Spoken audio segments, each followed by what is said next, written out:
Hey, what's up everybody? Welcome back to my channel. For those of you that don't know me, my name is Chris, aka Mr. Grow It, and you're tuned into my Q&A series. If this is your first time watching one of my Q&A videos, I film them every single month live on Twitch. Follow me at twitch.tv/Mr. Grow It. You can be notified when I go live next. You can ask me questions and potentially get featured in a future episode. Okay, let's get into some questions.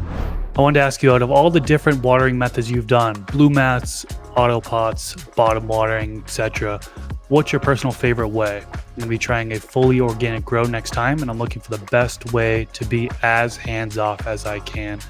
So out of all those methods, particularly with organics, I liked the blue mats. I still run the blue mats. I was using the individual carrots for all the containers up until 7 gallons, and I was using 2 carrots, one on each side of the container, and now I'm in 10 gallons, and I'm actually about to install distribution drippers. So it's something you might want to look at if you haven't already. I'm not just using carrots. I'm not sure what size container you're in, but if you're going with a larger container, you might want to do the distribution drippers, or you can just do what I did, which was just have 2 different carrots, one on kind of each side of the stalk, each side of the container really. And then as they dry out, they just drop down, and that has been really easy when it comes to organics. I tried the auto pots in the past. Works great with synthetics, plant available nutrients. With the organics, for me, maybe it's just the client I'm living in, but having that top layer moist at all times where the amendments are is difficult. It was difficult for me, so I was seeing yellowing of the plants.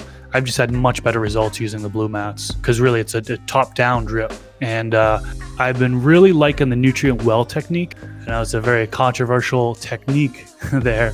Basically what that is you kind of dig a little hole in there to put the amendments in that one hole, and then the regular blue mat dripper drips down onto that one spot where you have the nutrient well. And that has been working out fantastic for me for the past 2 to 3 runs. So I'm continuing to do that. Yes, you are disturbing the root zone a little bit as you're digging down into the medium, but for me, being able to keep that part of the medium moist, those amendments moist for proper breakdown, so they can then, after they're broken down, be uptaken by the plant, it's been beneficial to run that. So I personally like the blue mats over any of the other methods that you have mentioned. What new smart technology interests you these days? Got to give a shout out to Mars Hydro. They're actually sponsoring this Q&A episode. I think their smart grow system is pretty interesting these days. Basically, you get their iHub smart power strip, download their app, and then register on the app. Then you can hook up their grow lights. I mean, their FC series, FCE series, it's compatible with other grow lights of theirs.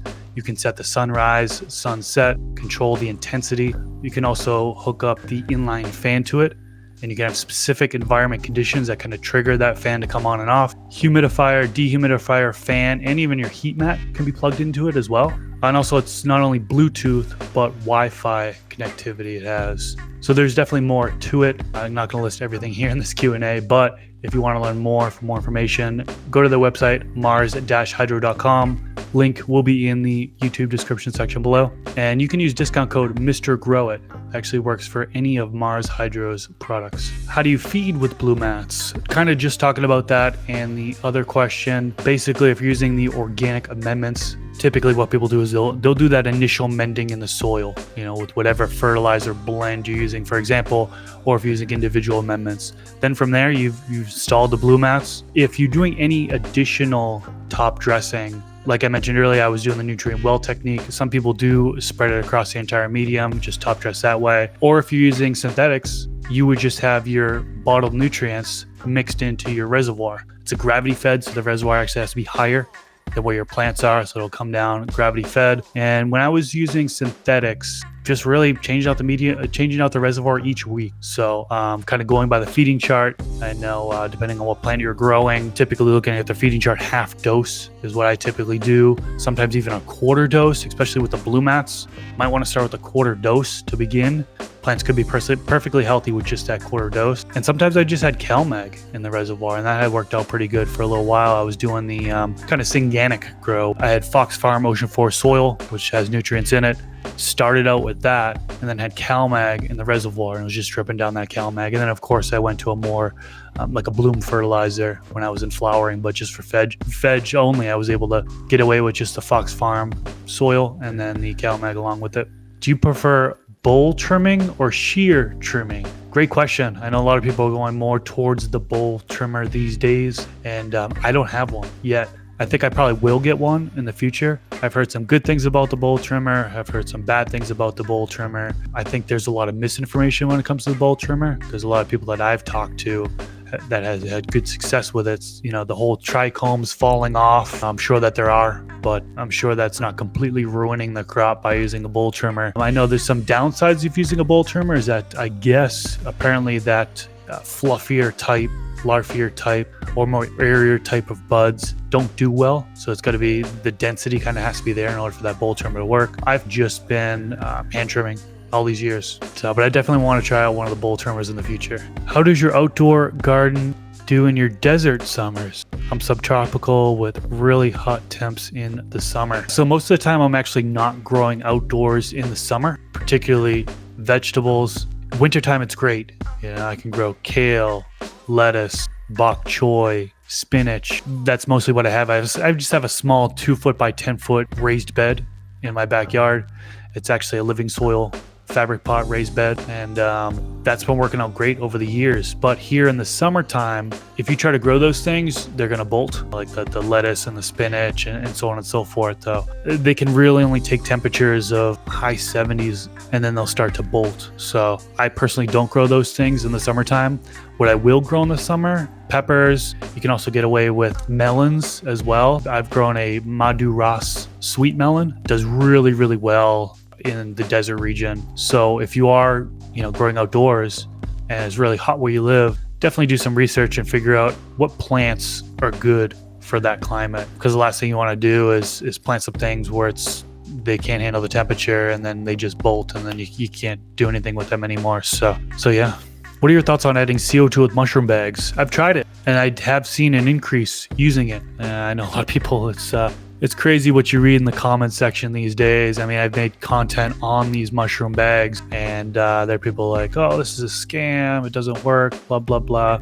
I don't know if they're using a CO2 meter or not to kind of make those measurements. The CO2 meter that I have in my grow tent did show an increase. Now, I didn't do any specific studies on it to tell you for sure, like, hey, at this time it worked better than this time. I just had the mushroom bags in there and then looked at my CO2 monitor randomly and then have seen an increase. You know, I've been able to get it up to, it was 800 to 1200 ppm is roughly what it ranged for with those mushroom bags. So they worked out pretty good. Same thing with like the TMB Naturals. I mean, very similar in the sense, at least as far as me looking in my grow tent and seeing what the levels are and seeing that the CO2 levels were elevated. So they worked for me. As far as how long they work, I can't really tell you. And how well they work, really, it's going to depend also on how much you're exhausting the air out of the grow space, right? Because I know once your grow light turns on, you might have to exhaust some of the hot air. Out comes the CO2 with it.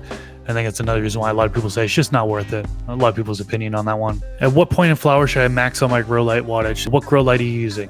Are you using HPS? Are you using LED? Some LED grow lights, you don't even need to max them out. You know, especially it depends on what your CO2 is. If you're running increased CO2, it's often said you can add in a little bit higher light intensity. But a lot of these grow lights these days, people aren't actually running them at 100%. Now, if you demand to run at 100%, let's say perfect world, 100% is good at the manufacturer's recommended light distance. The point of flowering, I would do that probably within the first 3 weeks, really, is what I'd try to max out the light at.